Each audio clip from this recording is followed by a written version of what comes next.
e fa pena la ngona o mtanga venga le malo le awa tofu le ya male vai nga tupe fa so a wala tina inore o le tato malo me le fa tai tele na wa fiona minister la lango male malo mtanga le venga tupe fa tai tele malo le pule wa una vai le lua fe me fitu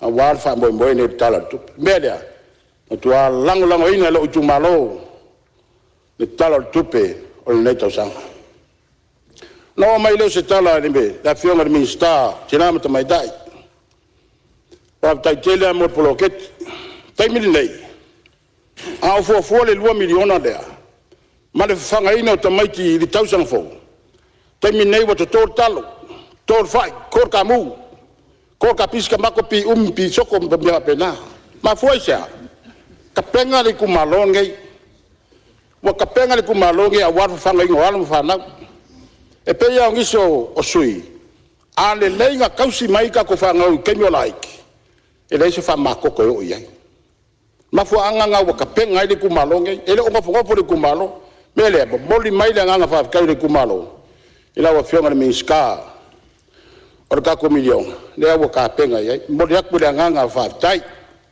ma ele ai fu se me ko kansa ele ngai kumalo le 2 milion le la fu aku me o manga fa kingo ele kumalo mo kulanga fa pe le fa kai tele la wa fiona le minsta fa kwanga kengo kangi mai ale lua fe markas isa palau e ko fuli ai palpala inga ia le leile ko ngo fala au inga ia awalo kumalo awle me kuai ai la foi fa ko ka kua mai ya kan fa por ko lu va ka ngut pas il makek e mai ai ka mako ku kama ka pisi mau ke so fala au ka kua ai la ku la ko kalo la o fe ngar miska ai se palau ele a kokol malos amai male ku malo kango fa umang fai ar ka kalo aku nga tau ka kalo foi la wo fionga ise ba fa ngoko ku malo so ke manga miengi va la popoa e fiel ka we mo fai lo ku malo fa ka inga alu fa ngoko de mo masin ngai ya labor ka mawai ya awalo ku malo ile ko sa ile ko kangi mai le ka ko penga malo awan ku ar ku langa la wo fionga miska yang ka kala nga fi me la mo ba ya o ka kalo aku dia amol mole la ofio mal miska ya foi mailo skala o manga o ngai ku malo ai fi mo mole le nganga fa fitai la fi le Fonotaga ya maria fenor ministalo tu la ya tu le fi ngai tai le tu ngai sa no lo fi ya fa malo tu le fi ngai ministalo sa no nga mata ngo fi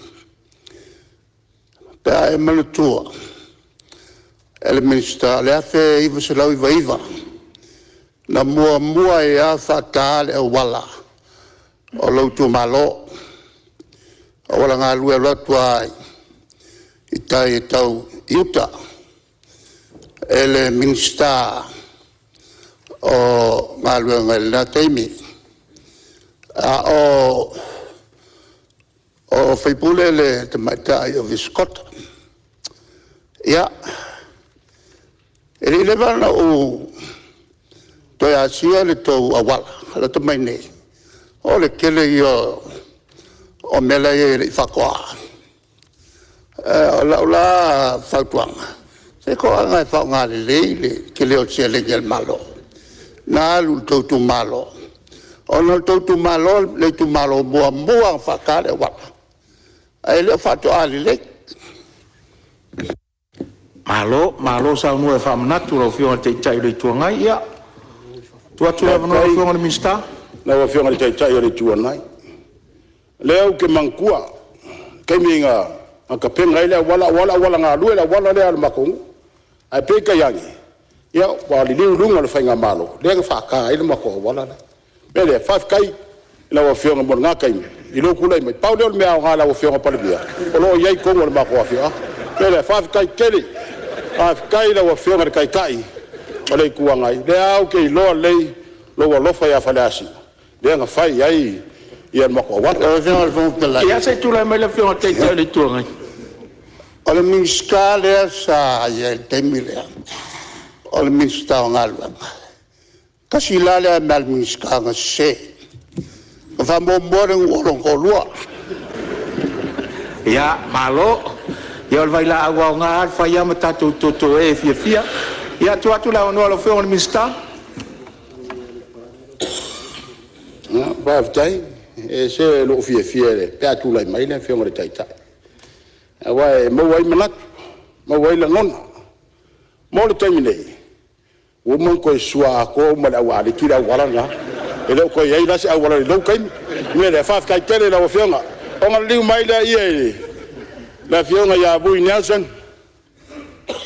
le wa fa mavai alo ia wa uma foi langa venga sanga lua ile official from singonga aya be ia lo lewe memoria kwai le nganga fa kai kele le wa fionga le fam sino usalo sili male luas fun man kupu luas fun wango ka sanga e nga lue il maoka le fa ia ila mi kongu ma fa maongi male lo foi kanga me le fa kai kele la wo lo foi lo soifu e nga lue ia le mako kalo ia le leile tua ia uku pupu inga pea fula sanga ula warko fai la wafenga le fam singo ia wa lo wala awinga e seisi mkanga venga mano me le fa kai kele la fa kai le lo fa kai la lei ia ngwa pele skala la wafenga fam tarai ia uma fo imanga onga ngi ku mano aya lo ku malo moli aku lo fanga paia ia ingam kapau e fiole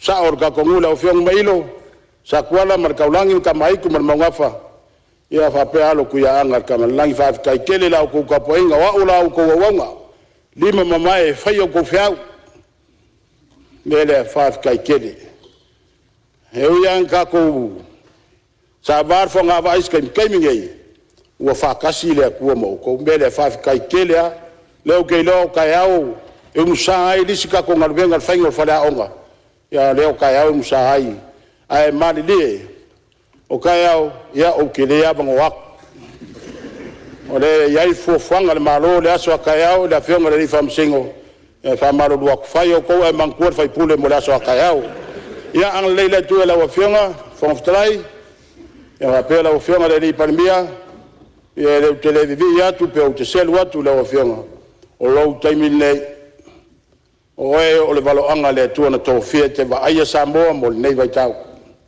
wa le upomoni fast food tau sanga tai tai e mosele nu umale malanga Israel tele fight tele fa fitau in tu foi me mosele lunga le salu tatalo o sa wa sui me o fai tangata o tapu ia tua no fau ale so on lawa fianga na bala o ina le tua e te taita ia Samoa mo nei vai tau e fa vaula no foinga o le pula an mi stau fam sinonga e fa vau ya manu ia tele nei aso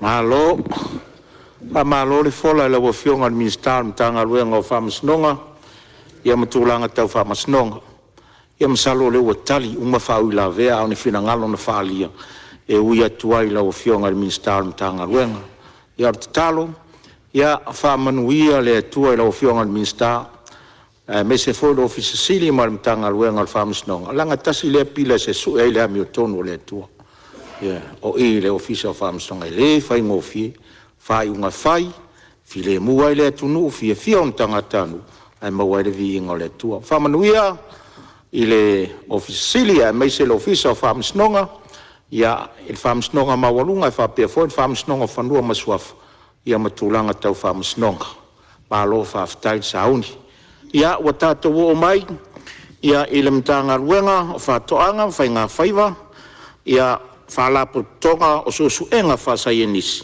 tulai mela o fionga minister sa no tari fai tau tu so finangalo na langa al mot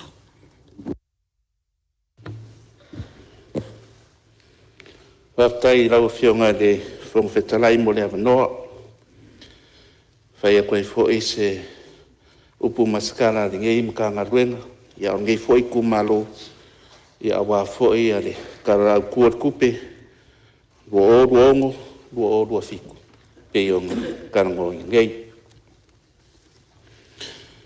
kal kongwa o lele wa kala fa de soar ka kiungar ka kai ngamo mga ku foi o lele wa ko ali kai lingo Inga ua whaifo ka pike I longa kafka whailangi. Ai o kere I kai ala le ao maungaloa ma ka kala le ka afi kua lua. Ngai fuai le aso le ainga sa sauma. Mua mua lava o ngau whakulou. Whakulukuru o le pai I le paia o le maukafongo sa mua. I le fio ala wa fionga le fonga whekalai o le mauka. Fio fo ila wa fionga le sui fonga whekalai. Fio ala wa fionga le ari parimia. Sui parimia le mamalu o le kapeneto. Ni skala o ngalango. Fio fo ila wa fionga I le kaikai o le kuangai. Ma le sui kaikai. Fio ala wa fionga le saufapiko. Kai ngange sui mamalu uma. O le Palemene. Whawheroi ak foi whalulunga o kangaruenga kai kasi al malo. Hapea foi mkangaruenga ku maoki. Whakalo whak foi le paia o Samoa mo whai on kako a wai whakasi. Ia I le ngei ku la wāne mun mawinga le fongu uso al Palemene. Whakalo whak foi lau sunga I whai lau kusi ma lau soa kau. A mai se foi lau fisa al fongo. Ea e whawhairoa I ak foi le paia maulunga. I le fio ngai lau mamalu al malo Samoa ma lau masiofu. A pia foi a fio ngai sui kofia ma lako wharkua. Whakalo whak foi lau a fio ngai le whamsingosili. Le mamalu o whamsingonga. Ia, whapea foi rau whionga le miska o whamsingonga. Ia, ma le miska nangolanga. Mga ku foi o paia o Sama whainga o Samoa. Ngaku o lea kaoko. O lea ua mai ao ngā kui lau pua ma mamangu whakiki. I saungoanga ma kuleinga. Ia whionga I miska ua ma vai aku. Ngaku la ia o le koe o I se kala. Alo whakauwa. E o iai pere ai. E rem whai lava o ngā koe suia. Na ua whionga I le whonga whekalai. Se o wafe ang lava ranga I whai karka pua inga. A sia mga ngā ruenga. Ea na ua whionga I le miskarang lango. Na ua whionga a yolo pokea John. Lau sunga re kamai kai pule, po le sili on ka ngā luenga o whakoanga whai ngā whaiva. Na wa whionga a whamasanga tai malitani. Le pūlenga ma le mka ngā luenga. Lau sunga le pule sili o le ofisa o whalakonga o susuenga whasai ngisi. Lau sunga le li fōma, fia me fiso. Le pūlenga ma le mka ngā luenga. Ma lor ngā lue, ma lo foi kau kai ma lo dong sa fe au ma kiu ke wa vala u ngai o ko ya ai ka poi mai ya ma le manguia le pe ya o se ku malo fa le ali ngu me la lua pa ia da fa ngar nga ko kofi le kua I so se faka fai kaulanga ko ngo se ku malo sau se kai mi o wa fe ai ia manguia lau ka puai. Lau a whionga le whonga whekalai. Mga kufo ia le umi se kala ngei mka ngā ruenga nanga whaisiki mamao tuae. Mananga ia ile, mingiska. Lau le nganga e mwhia momoli. Mori aku le nganga o le whawhikai ma le whamalo. Lau a whionga le mingiska o kupe. A pēr fo I lau a whionga le mingiska rangolango. Le a whionga le kamakai pule. Le pūlenga ma le mkanga luenga o kupe. Kusai ma le karafa kawar kupe. E pei on ka kia I luma le. Lau lau a fongo. Ma alo ngā lulue. Ma alo fo I le on sai kiu kem whaiva sa whenga iei. A wāri kau whaasoso inga o le kamau a inga. E ala lufi inga o le selengi. Ia a wā se lumangai mangui o Samoa. E lei kikile nganga o le whawhikai. Ngei mka ngā ruenga whakoanga whai ngā whaiva whalapukonga o susuenga whasai ngisi Samoa. E kusai malau whasoa E ala I vai ngā kupe ua whamaku mai mo le whakingo inga o ngā ruenga whai am ka ngā ruenga kaikas. O le maka ngā ruenga o whakuanga na wa whionga le whonga whekarai ia ua mai kau inga e 2 milionga fiku se lau kōru suru fiku ha whe se lau onga sifuru le kupe ua whamaku mai mo ngā ruenga whakingo al maka ngā ruenga. Lea fōi ua whamauinga le whamaku mai o le selengi a wā le whakingo inga o ruai se selenga e se lau 5 sifuru o ngafi. O lo hawhi ai fōi ma le kasi milionga mo le whausi inga lea o se whare insingia mo le keu malu ai o masingi inga ia umi ma le lei longa whaongai. Ua mai a fōi ngisi o whale a wār whakingo ingo au au nganga ale mkanga ruenga e peo o le whale ka penga o loa ia po le back house. A wāre o loa au inga pifafu. Ua mai a fōi o ngā karainga mo le mamadu o le akungu ia o lo au inga kua lako pusa o loa ia po container I whafo mo le whonga kau mawha le mamadu o le akungu. O le kako ofisa aku kongu I anukanga ruenga o whako anga whainga whaiwai sawa mo le sirfia le Palemene. O le kainngei ua mai ar whale. Aia ia ngisi vaenga o ngā ruenga whao popo mo le lelei a kili o le whaakingo ingo ngā ruenga le au whainga ruenga. E pei o ea marulu o le awala e aruai le wheelchair a le au mai. O le afi moli ia makatani vai mar whaakoko ngā ingo le ofisa.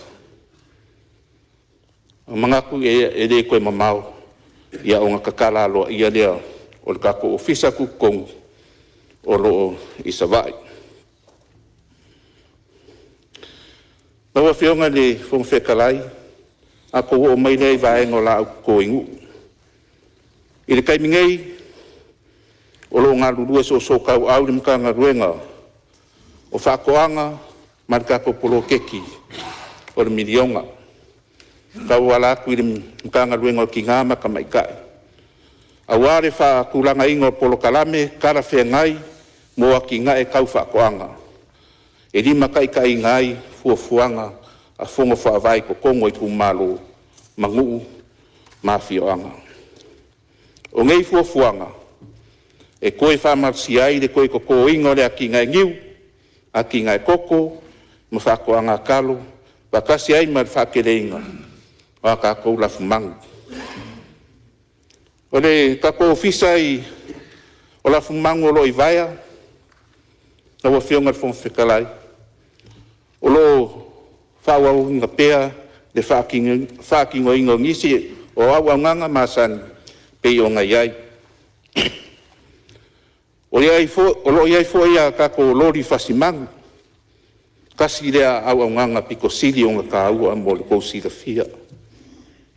O lo whaonga inga whasi ai ia kako mangu inga ia le lei ma mama mo le fofonga kau mawha ma le soifua maroro inga o le mamalo o le akungu. O le o ngei au nganga a mga o mia sif sosoang ia whafto ka ika ko ofisa lafu mangu o lo I vaia. A wāre a winga ko kako lori lea ia wāre whaalalo inga o kako mangu. O lo iai foi le si lori sawa mo le au nganga ia al kako mkanga ruena. O whea lawa le mamau o le mea o lo iai lau pāpovi po lau lafu mangu pe alipaka pe whale arupo. Ia e malanga ku lava le lori. E ngā le 5 sfukara ale konger kako lori. Ia ai fasi mai lau mangu. O whea fo ke manga o e ave iai se whale fuai lau mangu lea. E ngā le 5 sfukara lava le kukongu.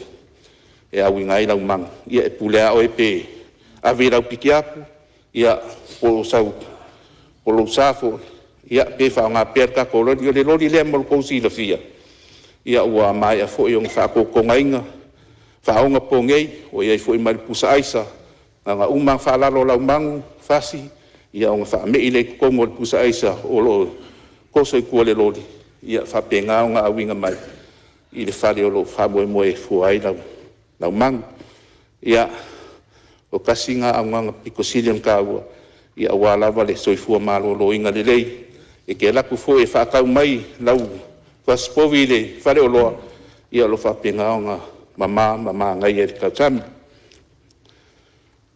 Na wa fionga le whonga whekalai ia o lo whawau inga pere lango ngemkang runga ngai le vaenga o lafu mangu ia e awhi ai povi puaa moa mama moe o le kamwhainga lava inga ia whaakere inga pea kau mafa i ko kongo sia kako kungu. Ai mese fo i ngai vai kau ia i le kau sui fuanga peo ngai ai. O lo whamal sia foi po kalame mo le whaleleia o le soi fua maro lo inga o la fumangu. Ia i lava se whai whakuanga po se whai la fumangu ia mga umia soangi mo whamai ese wa a fiai lau lafu. Ia whaaftokai le ofisa o la fumangu i vaia ia mo se soangi ia wale soifua malo loinga lelei o lau la fumangu. O lo kam fai fo ir ka kom kanga ruenga i se awala e ka o fiai le vaenga lea o le soonga fasi le kakau o kako mangu ia e mai se lava i kaimi o whaave lave. O le whaukuanga ale mkanga ruenga i le mamalu o le akungu ia whamuan mole se i ka mo whai o ngā whao ngāle se lengi e whai aia kako whaave lave. Ai sefea kako mangu ia inga ia whakupukere inga pea ia kako mangu ia awa le whonga kau mawha le mamalu o le akungu. O le ngaunga pa inga lava o le mkanga ruenga inga ia whaasawa kako mangu ia mō vaenga ia awa whakere inga. I le polo keke o kako masingi ia lea sa kasanga inga le sui mai sak pai kea ia se soangi mo masingi. Whafkai mo le kasanga i lawa fionga sui madu. Ai mo le sirafia i lawa fionga madu malu al Palemene. O loo sida ko al mkanga ruenga i mka upuru ngei. Inga ia mau ki ngoa o le awha o ngā inga ngei masingi i se awala sili o ngā ma mangingo ma ngawha kauli mainga mo le au whai whakoanga. Wa koe kiki mai e ngā ruenga ngā ruenga i le whausia leo se whainga whawai mangingo ma maoki e whaakongkongu ai le kui ngā aku ma le whao ngā inga ia ma le kausinga o ia masingi. O le singi au ku ia mau ki ngoa e o aku masingi i whai whakoanga o lo sili o ngā mga omia ma whao ngā inga i se awala e siki ai li aki ngā ingo ngā ruenga kau whakoanga. E le ngā kai lea o lo ilo fōi e le mga ngā ruenga se whainga whawai e kau ngōwhie ma ngā whakia e a kā kou whai whakoanga. O ngā ru kau o lo iai le kau o te suau e whiawea ingo al masingi whapea mai le kau singa o ngei a se kakaua. O le susuenga le mkanga ruenga i vaenga ia pe o ngā kau. Ia e ia le sikampangi ngā arue susuenga le mkanga ruenga i se loli e whiawea ia le masingi. E le trailer ku e koso ai. I wha maumanga al mkanga ruenga ia e li maa whe koso ai le masingi. A whaia lai o le mamau e koso ai. E li maa whe fo e koe au mai ai ko. O longa winga o le ake le kau e whao popo lunga. Ia o le au whai whakoa. Ngā ro kamu whai pēr e mkanga ruenga ma le ofisa. Ia inga ia sua se au wala mole. So songi a koai. I le au whai whakoanga. mo le whamama avenga, ma se whamama avenga, ia I kau o kako masingi. O le anga lue whakasi le mka anga luenga ma pā anga umai a fiai, a fioanga, ma le au whai whakoanga, inga ia mau kingoa, e au sia le whamoe moe le ngei polo keki. O le whamalusia leo kūlanga, inga ia maua pia kau mawha, e ala ia kinga ingo I kū kau whakoanga, ia I Samoa ngei.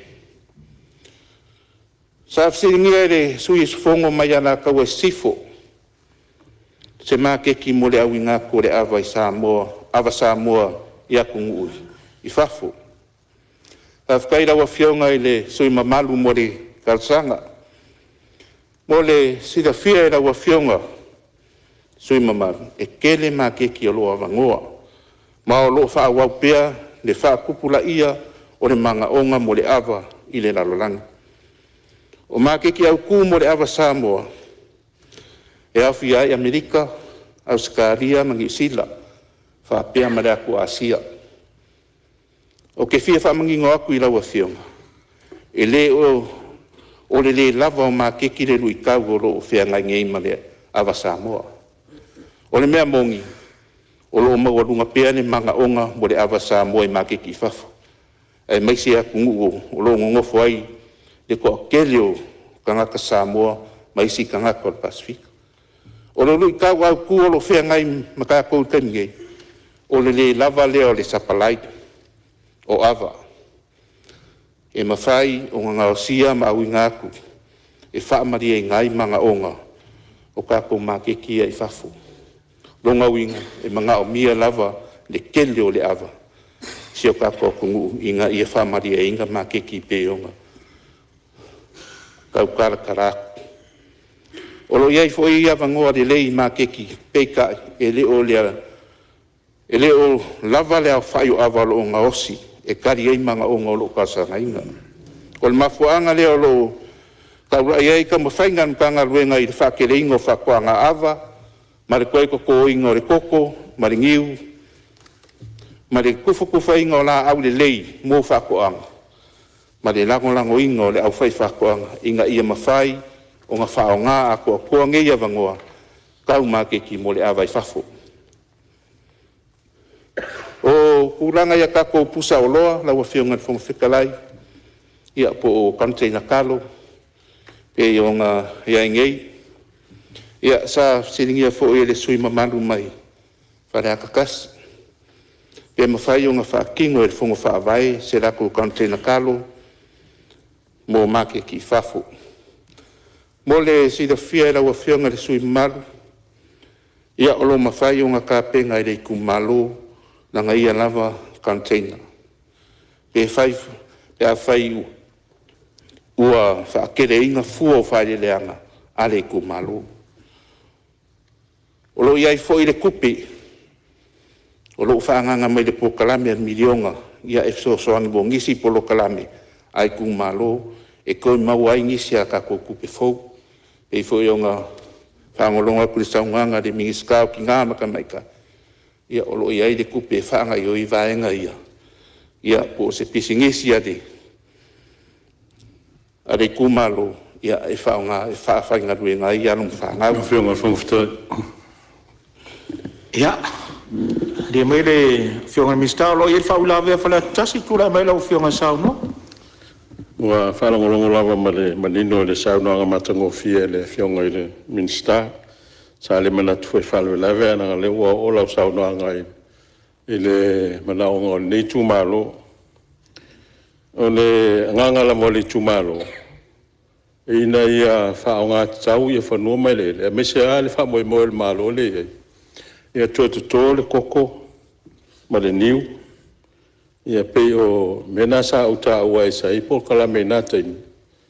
O te loa sa whaengo inga o le koko suspension loan. Ia whapena fo I le tūlanga le niu.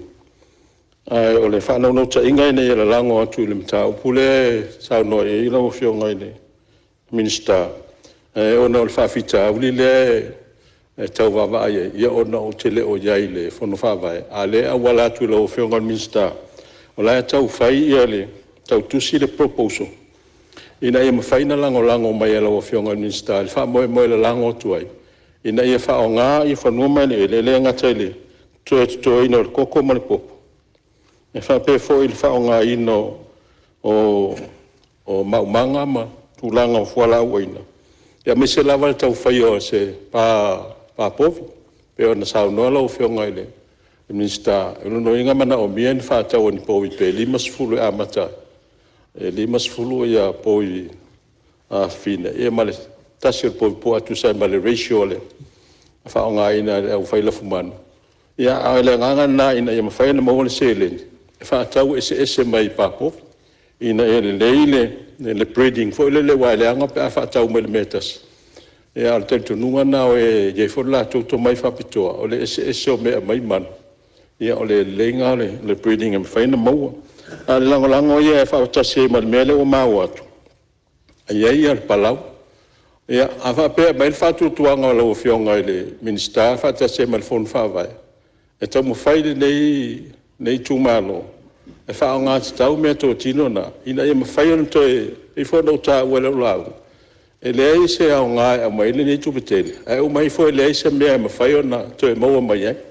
Ai paula le wala me fain toi mo mai pe a toi fua le mai koko ma niu ia fata se ma tulango o la fuman ia e o le tulanga na le talo toi pe ma fai ona fa mai mai le mato proposal le fata mo ati na mai ia fa mai le longo mai na ia fata tonuina il mato fonu fa vai ia pe wat foi la se singai i fa nua le la fa nga mai ina ia mawhaina lango tua i le mele whininga o le malo mole lumana i manuia pe o le lala lelo o tula i atua o e sao noa lau fionga le minister ai mole atu whaftai le ua maua atu lau sao noanga i ena ia mai se foi le tūlanga lo le Samoa Export Authority ina ia mawhaina fo lau le ia i tūlanga i tauna ia mau e lumana i manuia o Samoa e tu sa mali whininga o le whainga malo malo whalo la ia malo whaftai ia tu atu pere avanoa ilo fionga ni minister? Tai mo le saunga i rawa fionga i le sui mamalu o whare akasi ia o le ua whaamauinga no whingalo ia e whaamarurua e le ingi whangua le game kanga ruenga ngā le kako mkanga ruenga o le elema whangua ia e karosanga ngai ai pau le langolango game kanga ruenga ia e waku ia masingi lau fionga le ia se o sai lau fionga minister se tu atu ia whaletas ma wha malulu atu i lau fionga en te watu ngalu lau whina ngalo i ni whanua o lea o te salano atu o lae mawhaia na maua whanua a o le mele mana o mia o le lango mai na ia mawhaia na wha ato ai le whaatawina mai o ia mawha o ngai lo le tupelea ina ia mawhaia na toi atia e le niu ma koko mawhaia la fumana ia ai le se mea tu ngalo ilo fina ngalo le te lo lai lava fanua o le a inga ma le nu ia ma le tu malo fo fai ele mele ina ia tino mai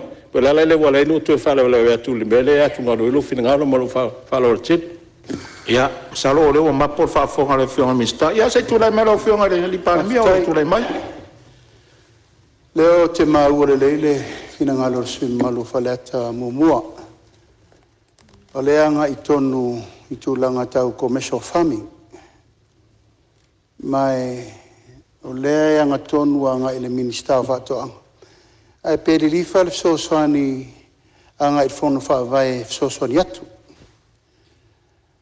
O le whenga whawai leu whatatia le tato polkalame o atina e nu mai tu malo le tato poloketi miliona. E una ia o loa awinatu i whafo. Le uto whaafonga le ngate le tupere la whaawasenga i moati na e o whatoanga la vaia. Whatulanga e por kalame le malo e tofu wale nu umane nashu.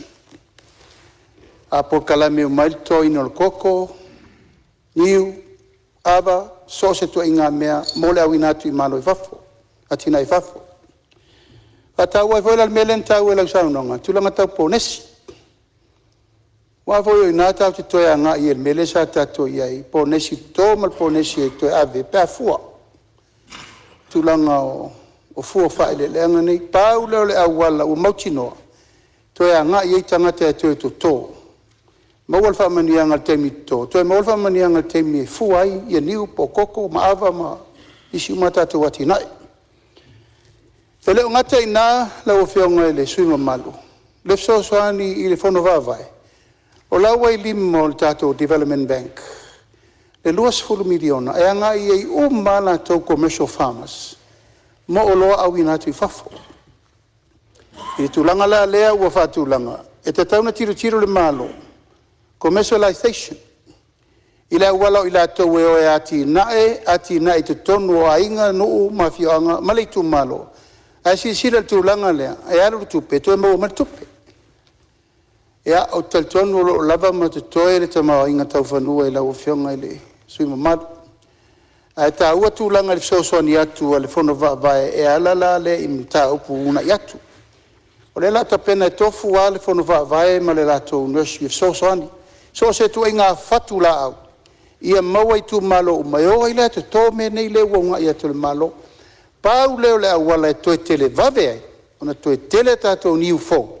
Ma tātou koko fōk. Ina ia tūlai mai lāti na e leo le whamoe moe. So soani mo olo au inatu i whafo. O le tiute lea le tātou sea, le upulen tau ana le la Samoa Export Authority. O le tā pena o le so soani, mo commercial farmers, ma commercial exporters. Le mafuai o na whatulanga masini ia, tā pena ia i mtanga luenga. Ia, ma le tolu wafe eka lewa ave ele ia sai muli whanua. E o ifo le whalapo pitonga foule authority, foule le malo, export authority. E ta pena umalato wolo iai le tamau ainga i metau tupe. Ma o ifo en whaina lato whanga ingoina, 5 eka, 10 eka, 5 eka. E whai e tātou commercial farming. Paula le awala, e tātou te ngā ioi, ono le tele ona e tātou tangata, woi whafo i ngā luenga whawai taimi. Ai a whao ngā masini, e tasi alei tū la ua fola atol ngā luenga i whai. I am tātou vaila le mele, vai le lei, whai awala, whai moli, whai paipa. Ma tū rai le tūlanga, ua tausi loa le o ngā ele pesfuru eka. Vai le lei. Ona tausi e lewa le a tausi sila i New Zealand. O to ngā apu ai ana to tō mai 5 sultau sanga talo wai. O la e tau al te mili nei. Nā mele me whaina whai tātou tō ngā ngiu. Nā mele me whaina whai tātou tō ngā koko. Nā mele me whaina whai tātou tō ngā ulu. Mai si ati na e le tunu. E ngau si e le tu i ngā mele, we have to work smart ai te mili nei. Ai whao ngā ila le tūlanga le sa ono el minsta, o masini. Ia mai lato, o leu wha nganga le malo, tūlanga tau tupe. E a ngā iei commercial farmers, ma commercial exporters. O i, lato te a ngā iei. Le ala o ta pena le malo. Ta pena le malo equipment, ta pena le malo funding, ta pena le malo me umana pāua le mea le tangata ngā i whai. O ta pena le ono loto i whali. Ia ele tau whai atu, o le wha fonga o mai le atu nu. O lau tua lalo I tu malo lima sutasi. You can be an exporter yourself. Mo lo I tu malo. Le tau whatel tari lo tu malo e o mai su el me ave ia lato talo ma lato whai ma lako kambu. Me uma. O le whono whabai. O le amatanga leo le gateway I whafo atu o le tu malo. E le ngata ina umai tātou ave wirpaelo, suo, sapelu, koi, whangavao, iri afi. E ua watu. O wheme ave I mea tangata nei pe afua mai. Urua I se selenga le ua mata. Tua atu le rua I se selenga. Ia, ta pena lo le whai pule ia, lana whai tatoa. E ave I loa fua whae le lenga le tātou atunu. Le sa utau vai tarui nei. Wa tele le talo wa mai tumu sare, longa tumu I fungalei. Ta e awa nan wha atonu ai, mai ava, ia ma isio minista. Olo e wha kau mai kalo kangaka. Wa ele isa o ngā tue whātau mai, whai ngau manga ma mea umane fo. Ele me whai lava na ave mei whafu. Le na ave ile urua I container, are tato malo. Ave so whatasi ma le exporter. Ia lau umamali ngā container. Ia le voi lato e tau ta pena le si mea epe o le nganga le mamori men minsta. Ia lava le tato sapalai mo fua whae le lenga I whafu. A le u maua fina ngalor sui. Ia o te loe maua so soani mo oe tūlanga o le ua ta pena tuer tato malo. Ele ngata I le Development Bank, out for Novapai. Malo, so son mai lo fionga te te malo, family no ingo ia vaenga. Ia fa wau sa noanga lo fionga minsta. Atai mo le, awa no fatai foi la fionga le, para mia mo le fa amalam na mai ngo ngisi o vaenga pe un silingi ai la fionga le. pai pule o whare kasi ia ke lo foi le ua mangingo la le vaenga pau le anganga ia o langa le whaalonga ko le o saungola o fionga ia i se proposto eva ia kadia maranganga whaaloaro vakul kalsanga ia o ngā sau foi la ia le o mai foi la ia le office e vavai o ngā whia kongo e whakingo e vaenga lea ia ma awinga foi masingi pe o ngā ka ua maua palau ia whapenga foi mai si mau masingi ia malori ia a wāri ka penga ingot whangua pe o ngā sa waira o fionga ia maole anga ngā kua le ngā o whainga malo inga ia unga ia ki ngā e kau whako anga i ku malo ngu mana whanga e le ngaka o le lava le whonga kau mawha mo le soifua malo lo inga le leo ka ngaka ai o skupe maua mai le whasiringa mo sa mo ngei ma kungui fafo ia o le foi sa singe le fiongei le miska o famasingonga ia kulanga lava i o palau ia sa ka ngai musu mai ke manga mi se palau mo e fa ka mai sa kupe ma we va se palau ia ai le fainga ia o vaenga mai o lo alu la lo fainga fa vai ka como a mkanga luenga inga ia le lei le whaunga inga ma mea uma. O le palau fo i mawhai o ngā ruaku e i fo i le mo o lako mea whainga luenga e kua e whaunga e piki e le maa po le rock pika ia maisi lava mea mo le liuliwinga o le palapala mea whapenga ia o lo maua umai ka le ofiso whakoanga ia ai mga o mea lava kalasanga ia o ngā wakule e whaunga ia wale whaunga inga i lau whakoanga pe a mga mea sa singia mai fo e le soima malu mai palau i lua se so soangi o le awinga mai o kalo mai sava ia mo le si le fia la o fionga soima mat ia ele o ia se fa alingim kanga luenga e mai fua ia ngi kalo mai sava ia ai pau le so soangi alingim kanga luenga mo kako fai o loa ia mai savai ia po vaenga ia o exporters mai savai e ma fai o ngā winga kule lori a fai wale lava ia ka vale fo i po sa fo i o lo fa ngā inga la umai le kalo po fua fai le leanga ia ma fai o ngā ofo i ngā kule lori e au mai ia vaenga ia pe o ngā mga umia ia e kokongi pase se le lori lungo le vaa pa penga fo ilong koe fo ia pisa vai ia ele ko ngia le sa le loli mane luak ia o vaenga ia pe o singia ia pa unga vaenga o koe se so soang ia e o ia fo ile so soang ia ka kom ka nga luenga ia e aku fo so soang ia awale ma kai kuinga pe ia o kalo inga ia le lei kalo le lei ma kalo lo manga mia no nga fanga inga ia aware au ngā kui fafu e o le au nganga lea ka kumkanga luenga ia o lo whakingo pia ia iso se exporta lava o lo mga umia se sosoang ia e whapenga lava o ngā au ngā kui le sui o mkanga luenga ia e wa ia le lei vaenga ia pe o ngā iai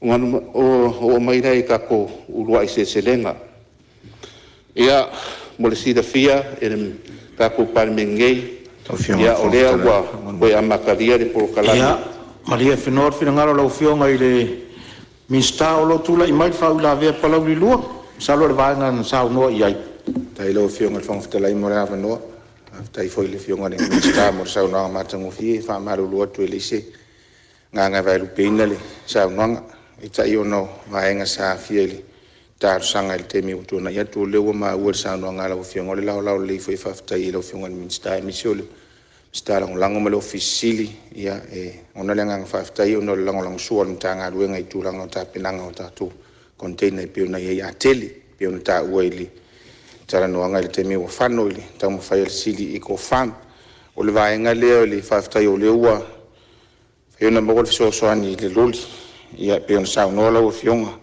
o le vaenga leo i peona fatia ua sola i tausanga o le foi le fionga le Palemene tu lo ma minsta o fatoanga ia na isi fisoasoani fo ia sa tauala to le tatou malo e mise lava i tatou exporters e reefers ma tulaga foʻi ai silas ma pilas ia faaaogā pe mea faigaluega ua tasina vaega tupe o loo faapena ona faalu ai tupe a tatou exporter o lesi vaega tāua lava faamolemole faafetai mo le fatou faalaiga fiafia lava ia matou fai faatoʻaga mai savaʻi le taimi le anaga e toe le tatou malo e fisoasoani le temi ua tele le talo a o le tautau le mau pe a fai e te fa le tauala le finagalo o lauafioga le minista ai pe mafai ona faamatuu atu nei vaega tupe na e subsidise ai ia exporters ia ona agaʻi lau exporters e faatino le tulaga lena ia ae faasao ma le tatou ou faigaluega mo latou faatinoga ma galuega masani a o iai lava i le vaega lea ia faafetai o le manino le tala le tupe pe feona taʻua i le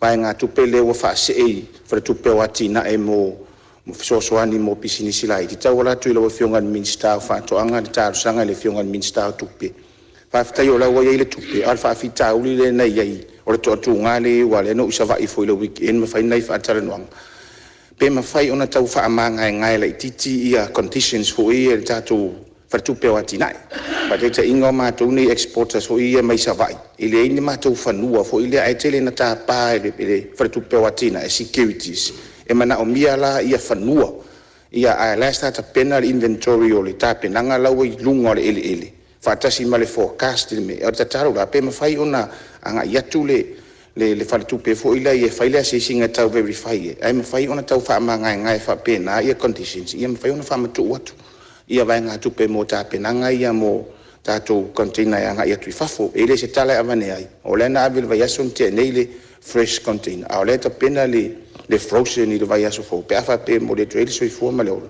o le taumafaiga lava e lagolago sua i taumafaiga le tatou malo ia auā ia atinaʻe tau faatoʻaga ia e faafetai le fioga i le palemia mo le saunoaga manino le tāua o le masini pe o le ala lelena tatalo atu ai ia mo se masini mo me se lava ia matou nei savaʻi ona e faasā le vailaʻau ia o le manpower lava e faamoemoe ai tapenaga ia e a maua se masini e tau amata mai ai le laitu o le tatou motu ia tau mafaiga ia mo le eleele ia tau faafaigofia ai foʻi tapenaga ia o pei o le toe faaupopotu lea ma le tatalo atu lea i lau afioga le minista ia pe a te fa le tauala i lou finagalo ma le agaga e tumu le faaloalo malo faafetai ia o loo tulaʻi mai le faauilavea faasala le agatolu tulaʻi mai sauna faafetai a tatu iai lava i le vaega le talo sa le silfie e lau afioga tulaga lea o alisa lea mea o te lena fati lau foi faatoaga pe e sigaluega le malo foi lea e taufai ai ia consistent le tau ua atele le tau o le atele le talo i ua sau foi lalo le tau vai le taimi na saaru alu le luga le fitasfulu vasfulu tele apa o mai lau sau lalo le fasfutala ia ae pe ese ngai o ingofia le malo e taufai ai le vaega lea o isi mea lau saunoa ia sui malu i le talo le fai savaʻi pe faiga statu back house savaʻi e ua tele na latu le loli isi taimi o misi i latu e ao mai talo i o i matu i tumalogo o isi taimi o le latu isi fi faatali mai ua sa tasi ale main exporter sa penana exportinga talo e taimi lea o kapani lea ariki a sa e faivisi vaega ia e na o talo tu ai manea pe a fape e monitor e malo le vaega na ia consiste ale atu e ao mai o isi mea le tupu le taimi nei ua tele na mafuli lau faitoʻaga e tole faamasina oi ae na le silafia foʻi e laofioga e pe o le talo na e pei le o manaʻo le au exporter se avi pe ia se proclaim foi le encourage pea ia totō pe numero lua ma salani talo kapena le vaega na lea e talia export o le faamasina e le ufaitalia le timi nei ona le titi shelf life pe fape e mai ona fai na taati atu talani a laofioga mo le fato fala inga tatu mtangaloina tulanga le tatu basini ya faafetai o leo mau atu tasina me le faatalitali e tele ia le foi faatoʻaga le taimi nei ma ua lea faasalau tatu masini e soasoani ia maua atu na lafaia ia iga haehai foi lea ia e pe manea foi lea ua loo faatalitali mai ai le nega galuega ia mase foi ia faiga fou faavae ia pe matu se masini tatia savaʻi e faapena foi le matutausaga ai e hae fai ma tu faatoʻaga sawa ia e se foi na misinia pia nei e faapena ai ona faatopitope tulaga ia faapena ona consistent le tatou export o le tatou talo o faalolo laofioga Alo whaftai manatu leo mō mai rau whionga le minsta, ia tūlai mai whāwau sau noanga tu sau whāu lawe. Haftai mo le sanguanga rau whionga le sui mamanu mai whasane le anganua. Ia o kei roa le wa whamawinga rau whingaro, ia i si fui o vaenga pe o ngai sangua iai. Uranga i msingi ia mō savai. Ia kai mingei ia o se i mai anga pasia kara kupe, mōa se kupe au kuen masingi. Ia o ngā winga kulia mō kako mō kere sarafai, gisi fu o vaenga, ia pe o ngā mga o miai. Ia o le sui mai palauri lua, ia pe o ngā taungua fo ia i ngisi o vaenga, ia o kere o lea ua whamau ingaro whingaro, ia o lea kakangoa fo ia i le bank.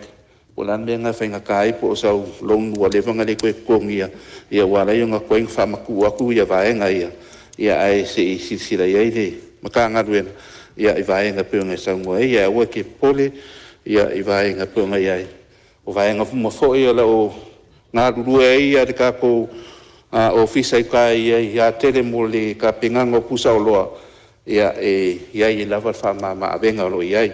E ke whisiri lava i lelo o vaia fo ia le vaenga lea, ia whapenga lava o ngā waku sosoangi, isi fo o masingi, ia ambawa equipments fo i pe o ngai mga umia, waware packing o lau container pe o ngai ai. Ea on kako mai lea ia, kako rua i se selenga. Tiunga le, o fitalai. Ia, o lo tūlai mai le taitai malo, tuat pila wanoa. Packing house mo savai. O uman tātou pasia mai awa, tātou matila fono le packing house savai. E tu asi sila i folava le tūlanga lea, o le sa whaatari sei, umal tātou ofisa au tū. Tātou mailola ia e whai le leil packing house mo savai. Ia tu tūsa le leil packing house i atele, man me whai savai. Wafo e te le i o le afianga le fau sa uno manino fiu. Io e. So sani i fo le bengalango. Te mire nei, wadu atoa le rifa i savai. Fati iti ele rifa le vaana avela ia packing mai savai i containers.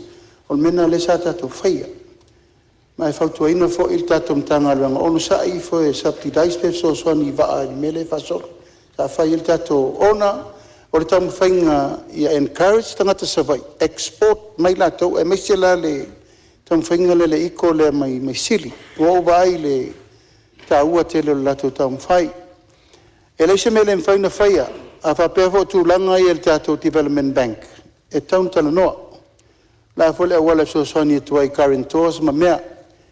Na ala na ave le se furu miliona le i o. Sfuru peru sfuru. Lua sfuru lewa il temiri nei. Sa ave le sfuru le. Na fo ingale na umanei. Lewa ave le lua sfuru. For export. Aso ia. Ana e loa to tola o lua se la wafe ki e pula o karentiri na. A sa rola ia fata o Development Bank. O lua se la wafe ki e pula le wo manko ku mai le vangoa mai kupe a harvest mai mai ko konki. Mai le fou merna tu langol tato developing ol tato Development Bank was more like Development Bank is for the farmers and fishermen. E na ala nei tau fale tong. Yo wo fale ku mai si ko nga ki nga ele nga wai ma fu en kauf. Temire nei specify le luas fu miliona le export. Oila la export. Fatoanga fainga faiva. Nan fa malo si a watu mai ava. E ona sa yo fo masini. Ia va vai le ni masini mo savai.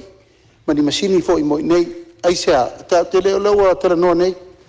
E le to tu sale malo si o ngatu pulanga yaso nei. Ma tato time. Ola paku pakua ka au mo paku amo. Aku ola o nga alu le kuai ke ngofo e kuri ro piti. Sari de popo, kao de popo, fai ku ipu. Liliu de popo. Ele fai na ngalo. E o tupulanga i vai tau nei, oi sole, ale pira i pot le karinga ele aru maumanga. E longa karpe sem fai la fof ko nga yoi. Nga ona fa pena atu. Te mire nei le turi loyal tato ma lo le mete tau na fai. Ave le feso soani tuta toa. Ina ia le ngate na toto fua mai ala u ko fa ku pe ku ma lo ma keki de ade iko me. Ela foi le fai le tato export authority. Oil export authority. E o su e marketi fa for regulate le metonu le sa no mai ina mula ulu. O tato atu ni tato fu fa le nga tato. To tato va tato ia tato. The war is out there. The competition is out with other Pacific Islands. Ai mai tātou, regulate le tātou tau. Ia uni o atu tu lau la whaile sele price I fafo. Set le leile ma law le regulation. Ina ia aua ni to e alu se tau se si fafo. Pe anga I fafo mo le exportinga. Ai o soso ni atu tulanga na ta ua le mele le Development Bank. O le Development Bank, o le bank le ma law. Mwhaine fetu tu na I tulanga. Ia maua soso ni mo I la tau lo tau whaile tātou export. Alo, soso ni meira whionga te te malo. Ia, tu le vanoa lo whionga le minsta. Whawau lau sauna. Ia, whaftai mo le sosoan mai ana o whionga ni taitai on malo. Ia, e whamanamna po ini se o tau. Ia, awa fo e le maramna mati te ai o le malo le kako Palemene. Ia, on kako mai le I le kako ruai se selenga. Mo le si le fia e le malo o Palemene ia o le ua koe a makaria polo kalamere o le wai se selenga ia I ngei fo I kausanga whakupe lua o fiku o le ngei polo kalame ia o se fuafuanga mamao an kako malo mo le whamalsia le o ngu ma ku malo I mea kau whakoanga ma whainga whaiva inga ia maua pea kau mafa mo le mamalo le atu ia karia koe I le kau kao soi fuanga o ngei le ngaka idea a ia whakere ngai a ki ngai kau whakoanga ma o loanga osim ia ma ia whausia se vaenga o whakoanga e ngafa kau I mainga ia ma o lea ua whamaku mai fo I le se lengi e se laudi masurongo afe ia ma o lea whamoe moe ia e kakaloa kai fo I le pa ia ma mamalo I kumalo ia e o I lava fia whakingo sanga rua I se lenga ia pasiero karal kaupe ia a makalong whakingo le pokalami ia au ai ka ua kele mo whamalsia ia o ngu mananwhanga ia wale a kinga ingo whakoanga. Ile kako ofisa o whakoanga ma whainga whaiva lo savai ia o lo iai fo ila lako au nganga I savai o lo whakingo fo ia lako ngā ruenga masangi ia kusa ama le au nganga le whakingo ngei I uporu o vaenga o la uko vaenga o la fumangu ia pe foi vaenga o kau whakoanga ia ma vaenga o whainga whaiva ia o ainawa se whai whakoanga o se whai la fumangu po se whai whaiva foi o mga umia se soa ia whaaso kai ange le sui ofisiri ia le krainga ia whiu o ia leo lo vai ka ko ofisa se vai ia male pulenga mala whainga luenga ia mo se soa ia mo le au ma malu le akungu ia lo mga umia soa ngi me kau whakoanga whainga whaiva ia ole kako o fionga le fong fekalai ole o maina ia le ile fala kongo suenga fa kisi Samoa ia po les ros wa ia e kele fo inga luenga lo fa kingo e kako ofisa lo inga fangua ia pe ole na osia leo ongi o lo fo e fa nga ai fu o fa ile leanga mo fo lai se Ia, malia lau whionga le minsta lo tulai mai le whionga taitai uri tuangai, ia tulai mai sauna.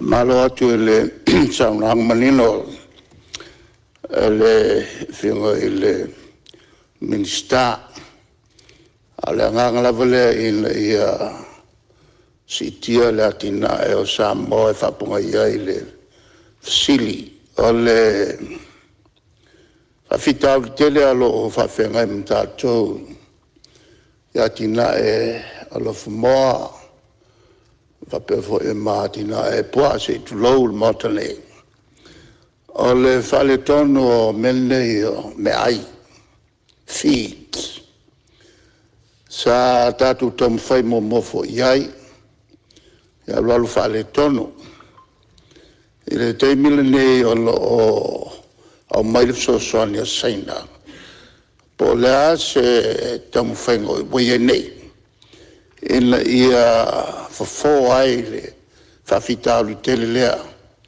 o atina e nei tai pe o atina e moa o mai pe mai whafo ia me ai o le fsiri atu lea lo fsau Ma lo whaftai, I le whafsili ia o se whamarusi au fo ilea ia tulai mai lau o whionga le minsta saunoa tu sal whau la vei vaenga le. Ia, whaftai le, mo le sangoa ngai na whio ngai le taitai o le tuangai, ia ua siringia fo ia vaenga le ia o mea ai whangai ia moa ia mapua si klou. Ia mo le sila fia e la whionga, ia o kai mingei o lo whare kongu ia le masingi o lo ngau si ai mea ai kako i kai le mea o lo ia le skatap, ia po le kako aus vaenga ia mai sainga. O lo i le whare le o le fin mio, o lo ngau si ai mea ai a mang, ia o kai mingei. E o lo whare kongun masing, o lo kau mawhai fo ia le whawhikauri, ia war whare le iaki, o vaenga ia, ai sao lele le, sao nganga i lau whionga, ia o vaenga ia, o iai fo i la whionga i le ua whema Palemene o miska fo i o whakoang, ia sa sier vaenga sa le leia kokoa ma lei, ia le vaenga le o ka kofin mio i kai, ingu pe kaiange ia ke kaua ki kong sa singia fo ia le au sainga fo i lo fia ngai ma vaenga le ia e fa mai o lo fale kong masingi ia o kai mingi o lo kam fai fo ia le fa fikauli ia wa fo i le vaenga pe on sa ngo e kai kai le ku ngai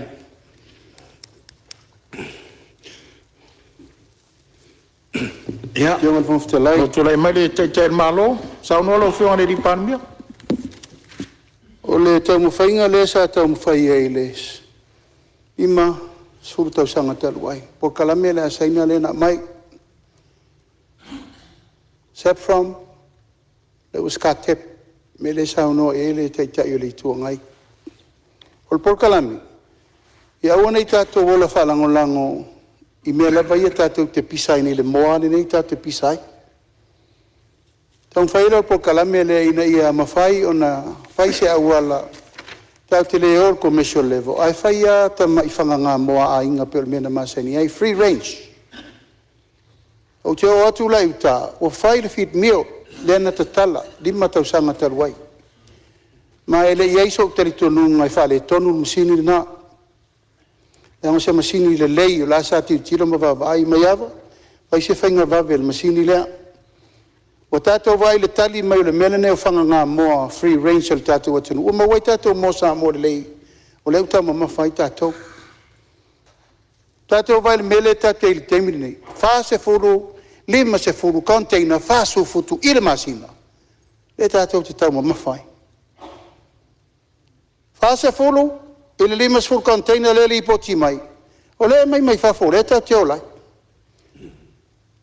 O so sira le te leo ngā lua ngai tau nung whain tātou whai. E pso soani mo tātou. I le tūlanga tau mawha o me ai lava e tau si tātou. E le fau whanga ngā moa ainga, e le fau whanga ngā pua, e le fau papofi. O mea ma whai o le tātou whai e whatasia. Ina ia ngafa tau li maina le food security ma me ai tātou te whiolai. Ai ono le tūlanga le whesuia inga i le te leo le nei tupe alu i whafo i nei container ki tausanga uma ma tausanga uma. Tau e lan tātou ono saim tātou ngā lue ina ia fō ia le whawhi tauti. Olo ier company ina o mai nei, tālo sanga la le mea la le o le mawhai o na whaise whale mō sa moa, iti nei. E mwhai lana fō ia le taupu. Na tau mawhai le company fō ile a Frankie. La e tū tai i muri whanua le company whasimoa, o le company whasimoa mua le na.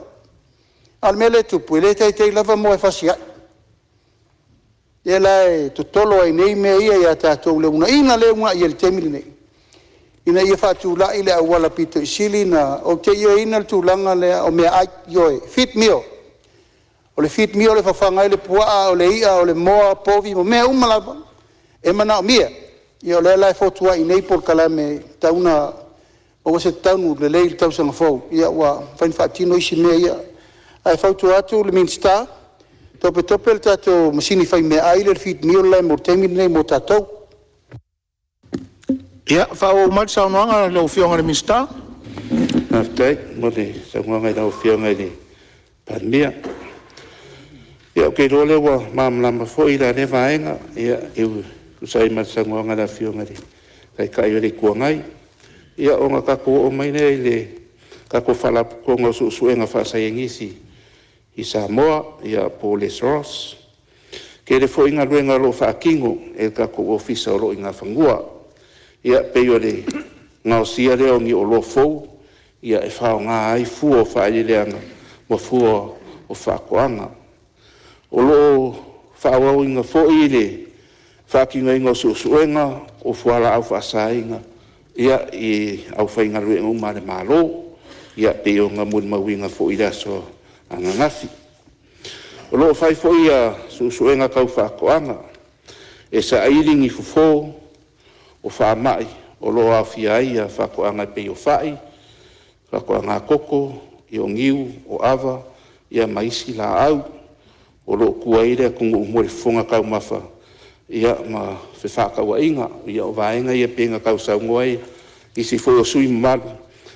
Ia i le kalo ia o le mafu anga walai o ngā awe le skalo. Ai le avea ia skalo.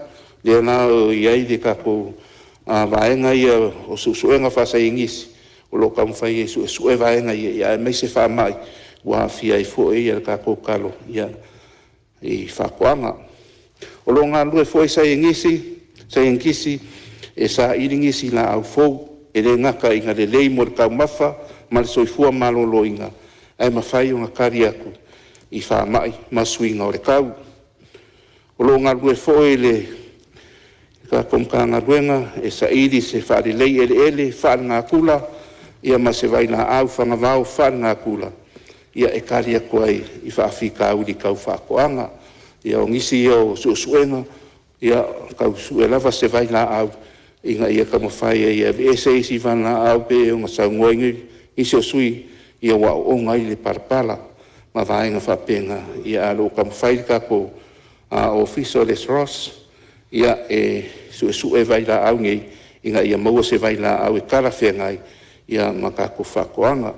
O loo whaia fo isu suenga kau si o manga. Ia ma maro si anga whaafowinga. E anane le ka mawhainga o maa ka avale. Ia e alui le la. Ia ma vaenga whapenga. O loo whai fo isu suenga i la au. Ia ma mea o langingi. Mongi vaila au whare ngā kula. Ia e fofo ai whamai. Ma le kere lava o ngisi vaenga o loo whai e susuenga. Ia re kako whala konga. Na wa whionga i le whonwhekalai. Ia onga kako o mai e lesi a ofisa. Whionga i le whonwhekalai. Ia, mari mai lau whionga na Mr. Lautele, mai lau whionga te tai o le tuangai, sao noa lau whionga? Tau tele le sanoa ngal tatou le whionga le Mr. Wa le tuna tonu ale an fatuai le whalaputonga lea. Ina ia mawhai ona alofia ia malalos tele tu la fono whaofi tue o loin tono New Zealand.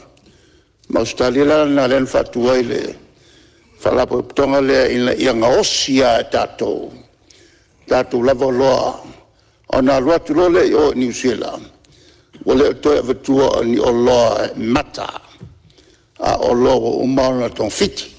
Pepe umai ia ni siama. Ia mani manulaiti. Lela na mawel tatu whala mata. Whaunga mawai le tatu swa ue kuka e ta mafa mai le avoka. Ia ma ngausi e fo i male whisky. E mai talo fo ia ua su. O lela e whafsile tuai. Wa ule koe vai ingi whisky. Po whaua pēr ia mea. O ne tāu whalongo. O leo pe wā ngai tele i le susuanga mene i o vai. Mo le tong fitinga ngase pe o le kansa. E tāua. E tāua fo i le whaunga tātou o loia ngausi whaingata on la whauru whale atu isi atu nuu. On la tūlanga o le malo losi. O la tō quarantine e fo i la le melesa whalewe lave mai ai. Te leo atu nuu i le tātou ava. Masolo mia le ava e mawai fo isi whamai. Pe o le tuli lo atu le nā tau tele ngā luenga lo whengai male minister male swas. Maro whaftai lo whionga te teo li tuangai, lo whionga Mr. Singielu wiski sa whai maritalo po whauau. Haftai mo le sa mua ngai rau whionga le tai o le tuangai. Ia e kusai mawaenga ia peo ngā saunga ia o loo whaamawinga fo ia o lae e whailawa suenga ia anukanga ruenga. Ia i kako whisky ia peo ngā. E saunga iai, ia me se fo ia flawa maka, ia mangisi vaenga, o loo whaakingo pia vaenga ia. Ai peo alanga waku se kalama i le ngeikai, o ngā ruenga ia o lea e o loo o whaakingo mo ngeikai, ale whisky ia o lewa o ngā lawi loa isi o kako kungu. Ia i le suenga fo ia kako ofisa o whalkonga o suenga. Ia ua mai o ngā whai ia lako suenga ma lau whaakau aku ia kungu i thafo. Ia kako whisky, ia kako aku fo i manai vale le duty free. Ia o lai e kū mai ai ia kako whisky lea pe o ngā i e whai ia i le kalo ia mangisi vaenga. Ia o ngā kako o mai nei ia i lesi ofisa ngem ka ngā ruenga o le puipuinga malu Lautele ia po le fire security. Lau whionga i le whonga whekalai ia mo le sia fia o le si lea ofisa ka ngā ruenga o i lunga o le wafin ka au o le puipuinga malu Lautele ia po le fire security. O lo kumau pea o se lainga mua o le puipuinga o lo kako aku mai whamai ma mea ola whalafua e ongo lama ki ai whakoanga ma le sanga le mua kau mawha. Ua whaawawinga le whamalusia o ngā ruenga i wafu ma malai waalele ka kasi ai ma le makai kuinga o loa whaurwhale mai o loa lo whakawinga mai whafo whape ngā foi o loa awinga aku ia moa kungu e mamau. O lungai ngā ruenga i ka wakele i le puipuia o whakoanga au ku e pe o ringiu, o kalo, koko, fuala au whaisua, ia maisi. O lo makai kuinga pea, e le kako ofisa rea, whaamai ese o mea ola, ia e ongo uru whale mai kokongu, ia e pe o ngā awhia e fo ngisi o akungu, o le kako kua oi, akungu kua oi, ia pe o e aifiki, ia mangisi akungu, o lo ia ngisi fo o whaamai, pe o awhia ia lako whakoanga. Ia karua i o fua whaere neanga o lo whautu whale aku kongu. Ia ua e ngā o ngā wako i whamai ia. Al kako ofisa rea o lo kaingu, o lo kaingu o i lunga le wafu. Ia o vaenga rea o lo makai kuinga e lako. Ia kako o loa ia winga mai kongu. Ia wale whakamai ia o ngisi o whamai ese o lo au mai ai. Ia on kako o mai nei de kako ofisa fou e o ngai ngei ia o le ofisa o whainga whaiva ia ma punga oa whainga kula. Walu 1 milionga onga se rau iwa sulfa afe walu se rau di makolu ia se lengi po le kupe ua whaakawinga mon makawinga whongei o whainga whaiva ma punga oa whainga kula. O mori a kwaile nganga whafkai ia i le kako malo ina ua whionga i le li Palemene ia manau ka peneta ia morkalia inga o le pepa ngei mkanga luenga ia wale ku esese inga le o whakoanga ma whainga whaiva. O le mai kaua lo ngei ka ngaka lo whaima kai o le mkanga luenga ua lewa kausanga o kau ma whaimai ngei mkau o le kau ku esese inga le o makanga luenga i e lua. O lo whamawinga fo i kuskusinga le ofisa o whainga whaiva. Ngā maka whakango inga mai ngi mka upu, i le kausanga e kasi iwa iwa lua. Pei kai, ngā koe aria e mai le luafe sifuruongo, i a awa vea i le whionga le li Palemene, ia mamingi skao whakoanga i ngā vai kau. Ia, pei kai ngā koe ngalo la ia lea. I le luafe lua kasi, i ngā ua koe pale mai le whainga malo. Ia o lea ngā koe whakakango i ngā i le ngi mka upu. Ia koe kiki lava o i longa kaungunga. Ia e ka aperoa e whainga malonga se ima vai ngei. E ka ila, lea ua koe kau mai ko ia sa singia au ele pulenga male kanga duenga ia kusai male koe fawa winga le koe se seinga le kanga duenga ia lua ia na sa fa kunga i le kanga duenga ia ma koe ka pa i le pepa ma koe au winga ku ile ka pengeka ia ma fa ma ia mai le koe se seinga le kanga duenga ia lua ole nango ka inga lava inga ia kumaki ka ko ofisa nge o whainga whaiva. E ke le lava so ngā au ngā. O le waaifo i le vaenga le o whainga whaiva. E whai lava singa kau mia i lalo i o whakoanga. I le mai kau fo i le kere o ngiso fungtanga e awai ai. Ia e se a ia se mingi skau whakoanga. Ngau miska fai ngā whai. Ia pei o i o lo, ia me se ame o whongkanga kau whai ngā whai. E vaenga ia. Ia pei o i o lo, awe iai se ma whauwhaunga ma se mangaku. Wao lava o ngaku e se seinga. Ia makanga ruenga nge lua. E kere fo ia whamungianga lo mau mai ai. I le kako makanga ruenga nge o whai ngā whai. E le ngaka i fsosoangi i ka mao a ingo si o kako akungu. Ai o lo mau mai fo i kupe e fsosoangi. Ia more. Au whaiwhaiwa. E pei fo ionga maari e fo e ngisi o saunguanga. I le ka ua male au ngā ori ngei muka ngā ruenga whai ngā whaiwa. Ia mole aki ngā ingo si o kako akungu. O lo kere fo i ngā ruenga wha akingo ma ngā ruenga wha ngā so solo lo whea ngai ei male ofisa. O le e roa le vai aso o le lua inge o vai aso karuai. Ia o le asa fio fo i la fionga i minska lango. Le fionga i a Iolupo. Ia ma kakalo ia fo i se kasi o pokalami. Sa whakingo ai le kufainga o mea whangoka. Ia mea whainga ruenga fo. I le kumalo lea o aanga. Ai ngai le kai. Ia whapea fo i sa makauma whale la kai. Ia o kumalo ia sa whamangia inga fo i. Ia lea pokalami. I le vai aso kua ngai aku. Onga, kako o mai le kako vasu e su e le mkanga duenga o whainga whaiva.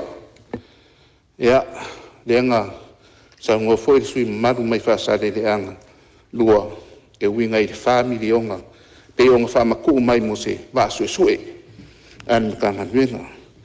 Leanga whai onga kua koe sosoangi, mo le amakaing o le ngei o fisa fau.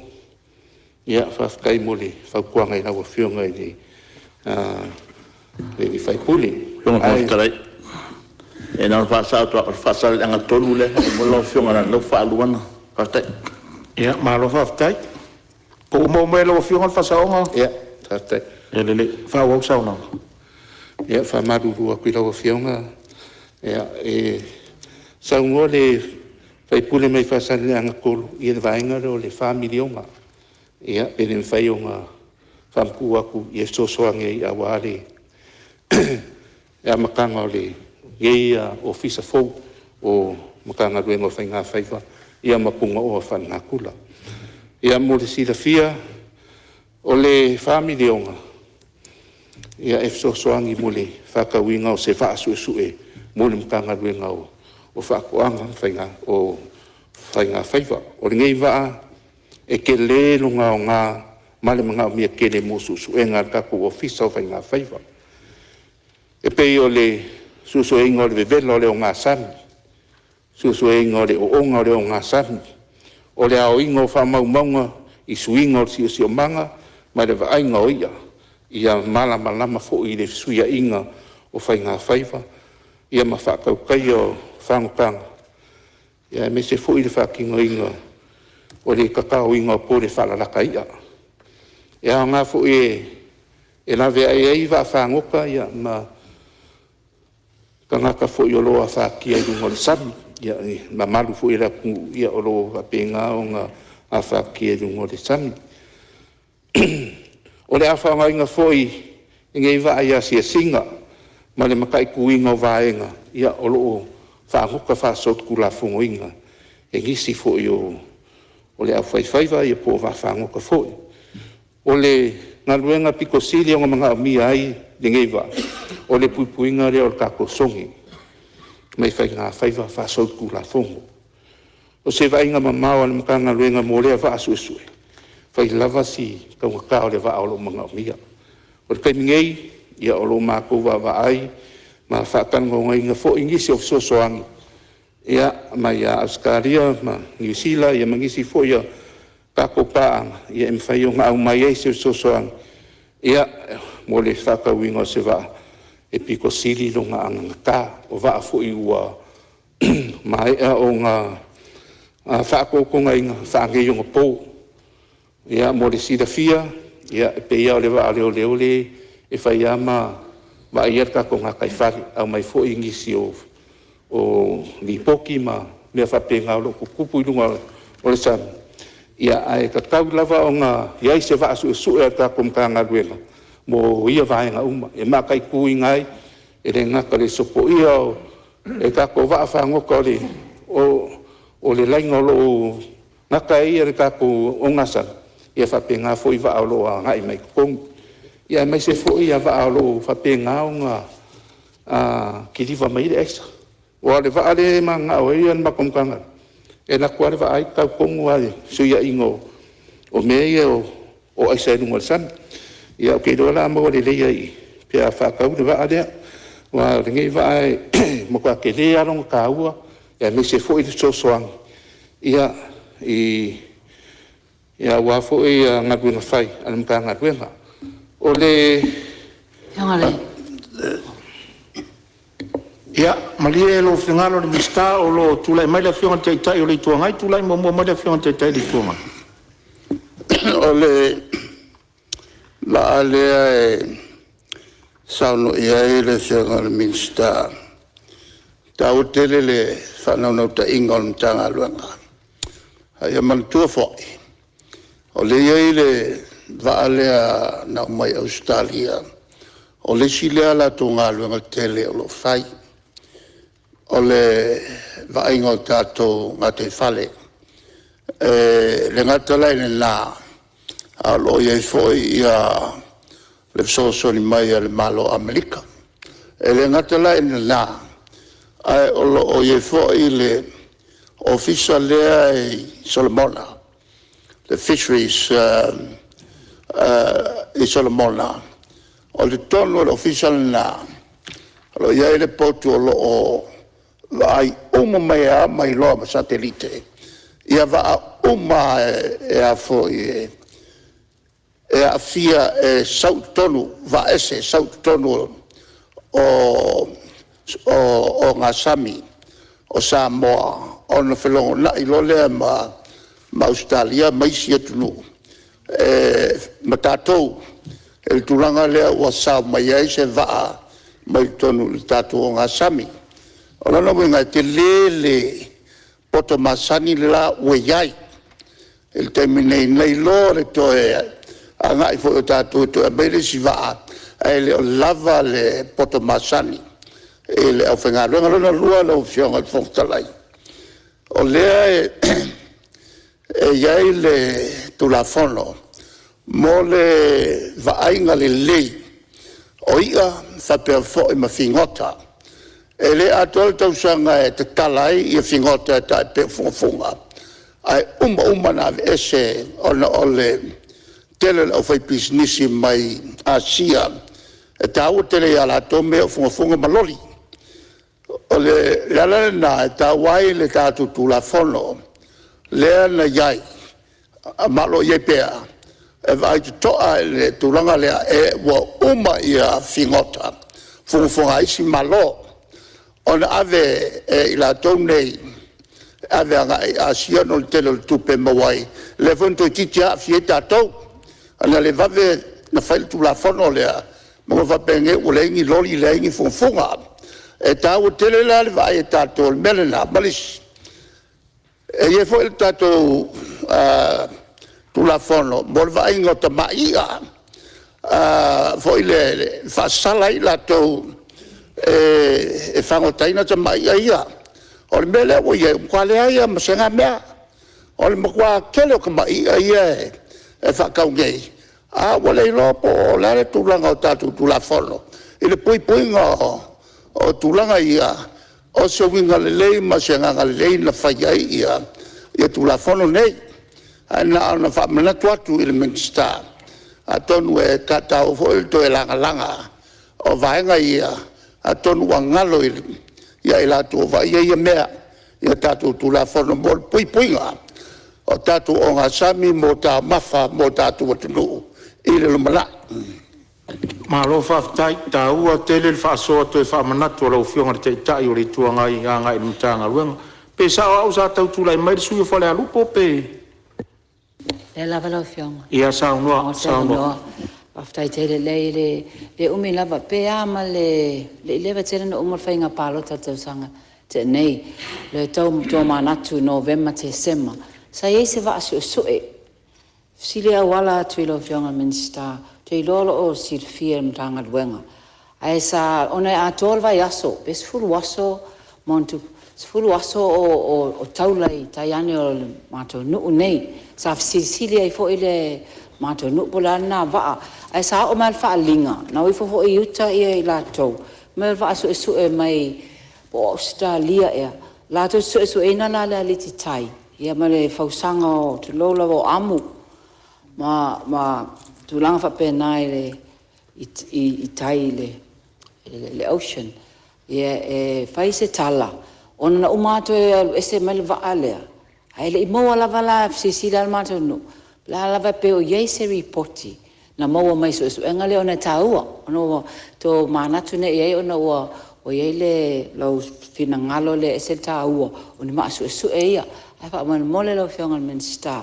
ben fa ona mo se reporti if ye lo fo yo te lo ta ua yo mato ai tai ona paul tasine no fa mo tele i me ai mai le sami tu lo wale le soi foi le aso mal fa lo laba ma lo fa tai fa so sei tu la vono fa la to io tu lo le mi sta ta fa tasia finanga lo fadio a tai la fianga pen ma ua sa o la ungal vanga le o le nga faifa sa ua ia li va lua len pen sa no le fionga ile minsta sa ma tan fa tal no len ta upu apule le fionga ia ta vita ko pola ta vita apule lua le fionga ia tu sungal ta wa sa ma tu fa tal no e lua o fenga faifa ma il va ita al mela le fiu si le fionga le amengal tato o le polenga le ia ia po afe o mestu la fono te pena le yentanga luenga fa ftai le ufai ai la vai ele mi le nga si female output le asa yai taluai ama ia sa output le pe ama taila mtanga luenga e lengi vai nga fo lengi divisions fo o mea tas asa ele manatu smtanga luenga fo ia o ta unta pena uma is structure fo a mesi vai nga fo a mesi le mele usa no la finga le va ala vala o fionga le manino ale amenga o le va mo suenga le nga ka o nga samia o ko le tinga o te tama ma fa mo monga e ne te fo o ave se ai ma le security le ai le security le mai ila o fionga le fa mtala inga mai le amenga le va ia e sili ila o fa tuanga ia ta tia pe la va wa nga i me suenga ma tulanga pena e ta tia pe nga nga security e leo ai o te lango ina male sa pa sene le tu se ina lo ina yo la mtanga lo aftai ia tu la vono lo fio ia on sai mai sei lo fio mi sta sei tu le parbi o lo tu le mai o le aftai lo fio le fun ftalai mo le vano o le tu se ina mtanga lo ngai lua o se ma fa wa leva na mataitu o no nele tu langa o lo mai tawina tau mia lava whainga whaiva i whatoanga. O nei mo moi me toi me le paketi mo whatoa maua leo le developing o tātou whainga whaiva. A le Vainga Lautele, o le fishery, o le sia tātou lima matau tia le nei. Pea tātou wōre lei i whamautu. Ea, no Vainga le nau manei tu atu. O mama futam ti la fo na mai company ia la po e lua commercial fishing companies e ele wa nan ma le deep sea O le mena mau mai nā, ua matau tia i ua maua mai whawhango te la popoa. Ai nauna mai a whawhau i container ave lo transshipment. O ina, na maa fua aile maa whawhaunga lelei. Taulon tātou wa aile mai o ia nei, toi titia se lau whawhango tau lewa mai nei whangaio i atu nei. Masalo pena o le 2 miliona tātou tupe sa mau mele mele na mai a mai whawhango atu i containers ave. A ina na whotua i mele maa whawhaunga le mele na, taimire nei. A mele mai e loa ia, a mai loi whawho, a mai loa, a matana whangaio i loin. E umane le mena na, maua tangata whainga luenga. Toi upgrade le tātou export, o le ia le uma na safu. Na amata mai le temire na tau mawhai ina ia, whai le whainga. Ia commercialize loa ia tūlango whainga whaiva. E o maila le temire nei, o le whatoa whatino. O tau si sira lungo le wafu. O matua le isa banoa o vaa whangota. Ona ua tumu uma le wafu i containers o loa maisi mea. Wanga le paka wha lau mi umi whapengi. Wale mwhainga operate. Le tā pena nei tūlanga aluaru mamao mo se whausi o se wafu la vaia. E o ma iei fishing commercial boats nei. E load ai ma offload. Ma maua e lor tūlanga le tupe fau mo tūlanga la vaia tau whainga whaiva. Ma ngā iei lo i lesi levo i lungatu. Ma te lea ele tātou export. E ta white officer o whainga whaiva. O le vaa lea sa unua i ele whionga i le Minister. Sa ele tātou vaa mo musa tau le tau tai. Ia ima le vaa tau leo di masao. O vaa ia. E o te tau pole lata mai, ma pole ma mau. E ta tau ona iai se vaa lava ia. Ale officer. E alua ia la tau suenga. Wha ale officer o whainga whaiva. Tono le alo e manao mia na siaki uma amu o fi ngoto le alo na tau te sirifia. Limu. Me mawali whai ai matalelei. Funga. Alu. O a uma mea. O ina e whatulanga iai. Tu atu loa o le samilo loto lea na saunua i te ule i tuanga i lau tula i atu. Ile puipuinga. O ina na sa ue lor tātou na whanua le ngafa ma le ofiso leo. Border security. Pui ai la tau o lo mai whangota, whaale te tau o tātou whi ngota i te tonu le lusu maila. Le pui e tātou vaalia, na tātou vaalia e o iai, le fo e pisa e le steimi wa. O le ini ia wawe e wa whangota la popoa, e le o whangongota wa la poa i te tonu le lusu maila, whawhatu. Ma o ngā sami, e le pule e tātou, e pule i te tonu le tawha e whaina o freedom of o ngā sami e whaina whangota isi i se da isi malo e mawhai po ina tātou o whangota. Al mea siri lana tāu a whamanui ai tātou. O leo mai uma o whangota nei, e o mai saaki mai ai a tātou, ai len tātou ia. Ma fua angale nā, ua whina ngalo ai tātou malo re teimiri nei. Wa taulo na matuata pena le leile mtanga luenga o whainga whaiva. Ia tūle mtanga luenga o whainga whaiva, i ona lava vai. Nanga wale van tātou whainga i mwhainga whaiva. E vai tau te vai, sila le mea au, i ele tau mwhai nei tātou tangata whaiva. Pato ai loa le tele o ia i teimi o le maketi i la sa. Ma tau ngā i ai a matatu i vai usu e tau whaleolo. Ai leo tai o na lava sa palai mo tātou. E vai tau mwhai le teimiri nei.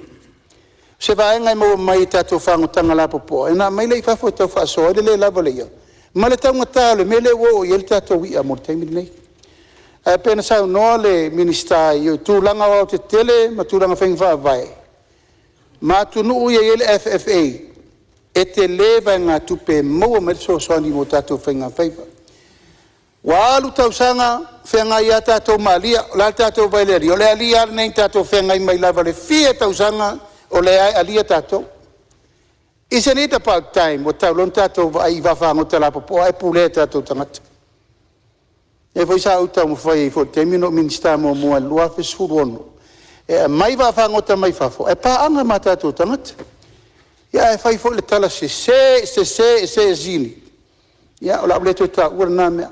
A whamoe moangana na tapena ma le nā teimi, ina ia commercialize le tātou mtanga ruenga whainga whaiva. Ia tali atu lai mana onga nei. Wai le mawhaina tātou o ai pēa i le tūlanga le nai tātou tangata i le ngā whatauri maina. A whaina o tātou tangata i le luas furu maila le fia tausanga. O ta tauna i le si whainga o vātu le lato e whango tātou i whafo le ntau mwhai mai e le soparia. Le ntau mwhai mai whafo i tutuila ia le alavala e tau mwhai whanga solo ai o le whato atau a matal tu e seina le whai tau whatulanga tu la whono pensau no mai nisi. O le tā pena mai tātou tu la whono i ona vāenga ese. Whatau nu ua i lor whatula i ina o le ofisa o whai ngā whaiba. I ona lava vai ina i amanui ai, tangata whaiwhaiba le tunu Samoa. Ia, malo whaftai lo whionga te itai le whsoani mai le fwoi vaenga sa langa langa i whionga lo. Ia, tu le melo whionga le minsta? Lo whionga le whongfitalai, se amanoa. Ia, se on sai man minsta se tu atu le alipata i tu pailala? Ia, whaftai mo le amanoa. Ia, sa no whamata po ia lau whionga le minsta. Te mawhaina whaala ve lawe, se ia mai au mau, a leo tau mātau atua, e ua se whaalau, ia e lawa ono sa ia, e ina na whamanatu atua e lau whionga, e ina i vaenga sa fia malamala maile, e nei sui pe una tu inatu i lau whionga, lona lua, whawhitai o lewa maua, lewa whawhitai atu le whionga ile, tai o le malo, lewa malau whionga, lewa maua o lewa le awhaitato vasu e sue. E se le fia o le nei sui o na taluai. O le nei tu malo, o matua i mawhatia, talu maile na whaile wafu a le pata. Pala atoa mai ata, il whasolo mai e tau mai lungai i sa amusu mamaile, o le anga atoa ngā taifale. Mafua mai i le pala lea, o aso ia le ngā taifale leo a le pata. E le mamao a se va e watu le va mai i le me ngata sa eti anga ina mua ya taimine ua mamao mea i te e watu e se ua pala atu le mena e se whaftai o fio whalonglong atu le ua o ia sa le susu enga le ata penga tato va su su ia atonu se tali le leile ile mo le netu malo ia e pe o le sivaenga na fsilingia le o fionga Aleo na mau atu saunoanga la fio al tai o le malo. Nai sila matangtanga i vaenga ia pe na batuela utalsang ai la tu atu pe la o fiong. Malo whaftai. Ia e manatu no fo o whatangi moe manu o le afiafi. Ai wha malo lava i uto o fionga i suisfono le lava pale o wha awangase vole ne yaso. E ilo le manatu. Le a whaistato malo longa i le nei vaenga o le afiafi. Ma o sao nia foli tau maftanga o le afiafi le tina. I le mautor Tofi lau eti al sana. O te whasisilatu whatatia ese ngā ruenga fono hao whaitu la fono. Mo le tau maftanga o le afiafi.